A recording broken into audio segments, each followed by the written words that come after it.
Yeah, I wouldn't say a positive. Yeah, I mean, even last year, I mean, we scratched together for probably most of the season, and the only quarter we actually were successful in was our second quarter.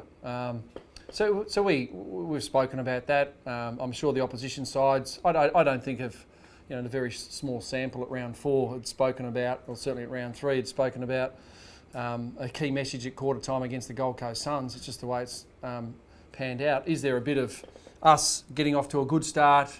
I don't know what gets said in the other huddles, of course. Does the coach then wind those boys up? We've asked a question the opposition, they come back and ask a question us, and we haven't been able to measure up, quite simply. So we've spoken to the leaders, but all the players to find out is there an element of, I think we've won 3/4 of our first quarter. So is there an element of coming in? This is almost new territory for us. Cue in the rack. No game of AFL football, as I've seen since I've been alive, an opposition club will give you playing 3/4 of football.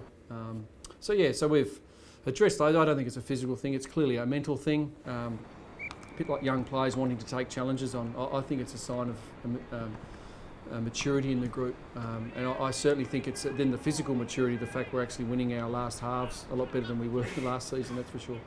That'll be a stiff challenge. I think like last year we found it was their grand final. Canberra, they're home away from home, they talk that up.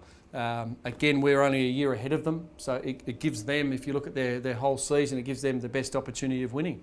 And we were stung last year. They actually kicked 5 goals to 3 points or something in the second. So did they overrun us in the last quarter? Surely not, with an extra year up our sleeve. So we've been stung by that, and so we should have. So as I said, again, based on last week's result, we get an opportunity, but again, I'm sure Kevin will be reminding GWS about their last quarter against Melbourne as well and cranking them up. But yeah, clearly it's going to be a big game for them. They're going to build that up, and so they should. But we've got to be ready to stand our ground and take the fight back to them.